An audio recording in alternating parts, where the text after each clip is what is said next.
I've learned a lot in 2022, but I learned the most from one book in particular, which helped me build a stronger growth mindset. Whether it's managing your money, finding ways to improve in your career or your personal life, applying a growth mindset will go a long way towards achieving long-term happiness. This one book is The Obstacle is the Way, The Timeless Art of Turning Trials into Triumph by Ryan Holiday. In today's video, we're gonna go through a few aspects of the book that have really helped me the most. Loved by business leaders and sports professionals, The Obstacle is the Way is even used by coaches to build resilience among players. For example, coaches of the Super Bowl winning teams, the New England Patriots and Seattle Seahawks, have even been said to have distributed copies of The Obstacle is the Way in the locker room. Hey everyone, I'm Neil from Roundup Save. If you're new here, we learn to demystify money so we can build wealth that lasts. If that sounds like something that's interesting to you, consider subscribing to the channel so we can learn together. So at its core, The Obstacle is the Way is about Stoic philosophy applied to the modern world, and specifically how to overcome obstacles. Before we go more into the book, what exactly is Stoicism? Well, Stoicism is a philosophy that originated in ancient Greece and has been practiced throughout history.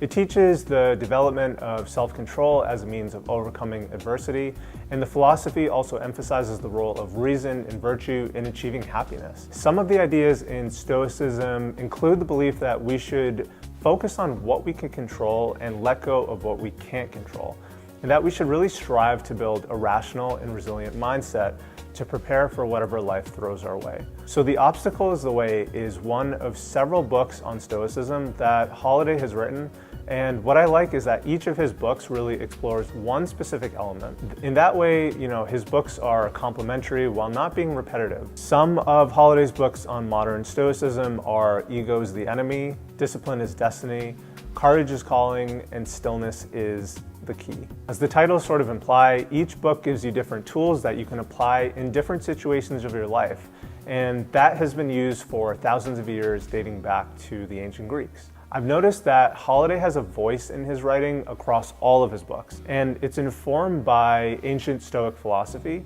from famous Greeks like Marcus Aurelius and Epictetus, but he isn't preachy about it, which is what I really like. Even though his books are commonly put into the self-help genre, it's more to me like nonfiction or books on leadership. He draws on modern day examples from the stories of professional basketball players and coaches to military generals and business leaders, which really makes the examples feel more relatable and we're aware of who these people are, to show how Stoicism can be applied in different situations in life and how others have used them to find success as well. What kind of surprised me too was just how well some of the information stuck with me. Sometimes I find that I need to reread books for the points to really stick because, maybe the author was too verbose or not really clear. I think it's clear though that Holiday put a lot of energy into making things clear and concise, which is another reason that I found the book just so enjoyable. Okay, so at face value, the book is about how to overcome obstacles, plain and simple. But it's more than that. It's about how to turn obstacles into advantages. Holiday expands on this idea by breaking the book up into three parts that focus on perception, action, and will. I'm going to be covering key takeaways from the first two parts, which are perception and action. So in the first part on perception, he walks through different methods of staying objective and approaching problems with clarity. Some of these methods are recognize your power, steady your nerves, control your emotions, practice objectivity, alter your perspective, do what's in your control, live in the present moment, think differently, find the opportunity, and finally prepare to act. The takeaway is that how we perceive an obstacle, whether we choose to be negative about it or positive about it, is really the thing that makes all the difference in the end. One example he gives is of the famous baseball pitcher Tommy John, who played 26 seasons in the major leagues. Tommy's success comes from his growth mindset, and in particular, how he would ask himself the same question over and over again in different ways. Is there a chance? Do I have a shot? Is there something that I could do? Even if it was something really small and it had a chance of some additional benefit, he would do it. And he was obsessive in that way, and he made sure that he could do everything in his control. But then in the middle of the 1974 season, Tommy John blew out his arm from pitching so much, causing permanent damage really to his pitching elbow. And up until that point in baseball, blowing out your arm basically meaning your professional athlete career was effectively over. But having the growth mindset that he didn't accept that. And when doctors proposed an experimental surgery in which they could replace a ligament of his pitching arm with a tendon from his other arm, it sounds crazy, right? He said yes, and he took the shot. It was pretty much a 1 in 100 chance of working out. The odds were just completely terrible. But guess what? It actually worked. And after rehab and training, Tommy John ended up playing 13 more seasons. Have you ever heard of Tommy John surgery? Well, it's named after this guy. Two quotes that stuck with me around perception were, "You will come across obstacles in life, fair and unfair, and you will discover time and time again that what matters most is not what these obstacles are, but how we can see them, how we can react to them, and whether we keep our composure." Another one was, "Where one person sees a crisis, another can see an opportunity.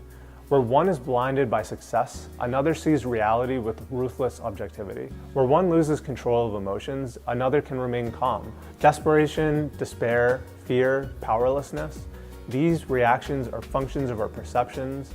You must realize nothing makes us feel this way. We choose to give in to such feelings." So before getting into the next part on action, Holiday also focuses on the importance of preparing to act based on perception. And this comes in the form of assessing which aspects of the obstacle at hand are actually in our control versus not. This in and of itself is actually a skill and requires a lot of patience.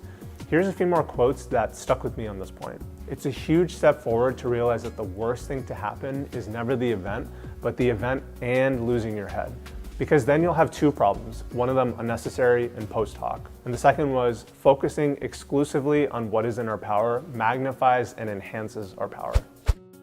In the second part on action that builds on part one, Holiday talks about methods to take action quickly and move forward from failures. Some of these methods are get moving, practice persistence, iterate, follow the process, do your job, do it right. Channel your energy, prepare for none of it to work. One example that surprised me was about the famous inventor who we've all heard of, Thomas Edison. He invented the incandescent light bulb, the phonograph, and the motion picture camera. When he was experimenting with incandescent lights in the late 1800s, I was surprised to learn that it wasn't actually a stroke of genius that got him to where he was, but it was actually persistence. There were other inventors at the time who were working on the incandescent light, but he was really the only one who was willing to test 6,000 different filaments until one finally worked. As Holiday puts it, genius is often just persistence in disguise. His genius was unity of purpose, deafness of doubt, and the desire to stay at it. One quote that stuck with me was on the power of just starting. We talk a lot about courage as a society, but we forget that at its most basic level, it's really just about taking action. Whether that's approaching somebody you're intimidated by or deciding to finally crack a book on a subject you need to learn. All the greats you admire started by saying, "Yes, let's go." This quote reminds me of something called the 2-minute rule, which I learned from the book Atomic Habits by James Clear.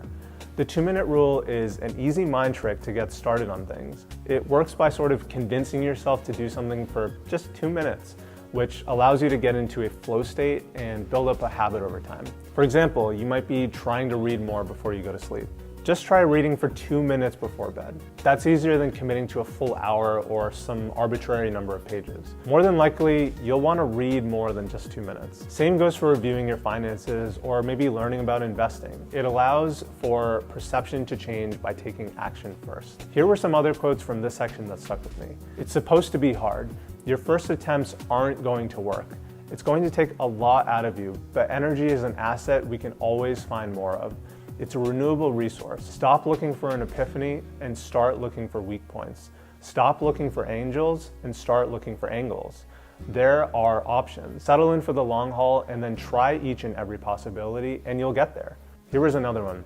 "It's time you understand that the world is telling you something with each and every failure in action. It's feedback, giving you precise instructions on how to improve.